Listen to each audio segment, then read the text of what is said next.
नमस्कार बच्चों, स्वागत है आपका हमारे YouTube चैनल में। तो इस वीडियो में हम करेंगे पार्ट 3 का प्रश्न और उत्तर। तो चलिए देखते हैं हम। ये देखिए, ये रहे यहाँ पे प्रश्न। अब हम देखेंगे इन प्रश्नों के उत्तर। ये देखिए, यहाँ पे पहला क्या है कि एक वाक्य में उत्तर लिखो, जिसमें पहला प्रश्न है, इस संस्कृति को हड़प्पा नाम क्यों प्राप्त हुआ होगा। तो इसका उत्तर है 1921 ईस्वी सन में पंजाब में रावी नदी के किनारे हड़प्पा नामक स्थान पर सबसे पहले उत्खनन प्रारंभ हुआ, अतः इस संस्कृति को हड़प्पा संस्कृति नाम प्राप्त हुआ।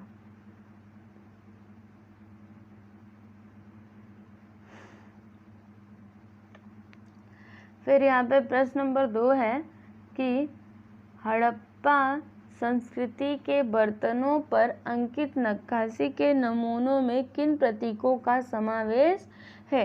तो इसका उत्तर है, हड़प्पा संस्कृति के बर्तनों पर अंकित नक्काशी के नमूनों में मछली की चोइयाँ, एक दूसरे में पिरोए हुए वलय, पीपल के पत्ते जैसे प्रतीकों का समावेश है।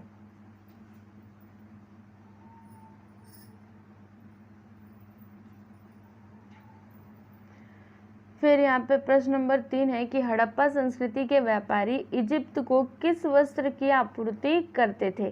तो इसका उत्तर है, ये देखिए, हड़प्पा संस्कृति के व्यापारी इजिप्ट को मलमल वस्त्र की आपूर्ति करते थे।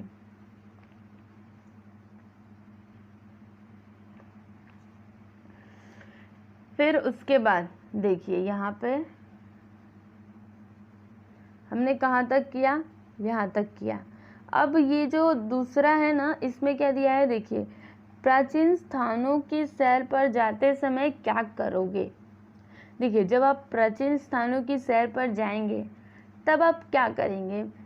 देखिए, यहाँ पे कुछ उदाहरण भी दिए हुए हैं, जैसे स्थान के बारे में जानकारी प्राप्त करना, प्रदूषण की रोकथाम करना, ऐतिहासिक साधनों का संरक्षण करना आदि।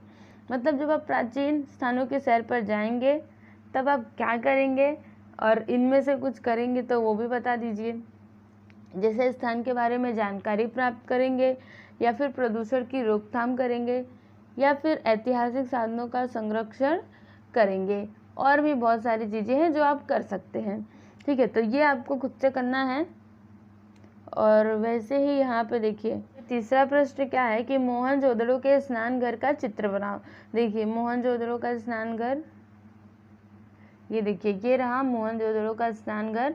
तो इसका चित्र आपको बनाना है। फिर उसके बाद यहाँ पे चौथा प्रश्न देखिए क्या है, निम्न तालिका में हड़प्पा कालीन जनजीवन की जानकारी लिखो।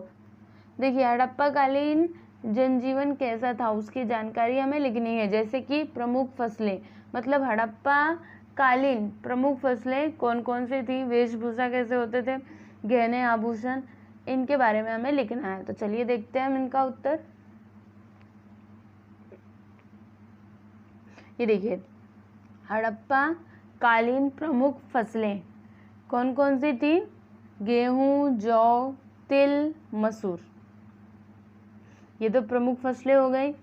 अब वेशभूषा, तो वेशभूषा में क्या था, घुटने तक का वस्त्र, ऊपरी दोमट, मलमल, उच्च गुणवत्ता वाले कपास। और आभूषण में बहुपरतों वाली मालाएं, अंगूठियां, बाजूबंद, कमरबंद।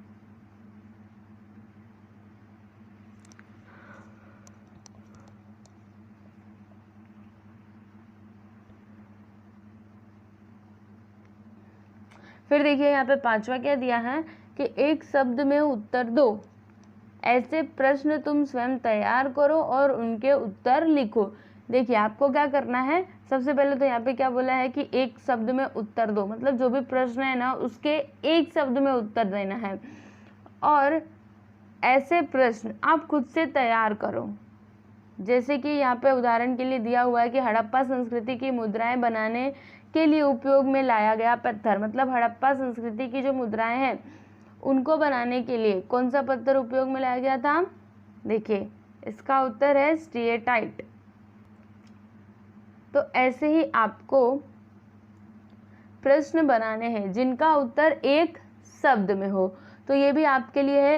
वैसे आपको ये करना है तो करिए, वरना फिर ये ज़्यादा कोई इम्पोर्टेंट नहीं है।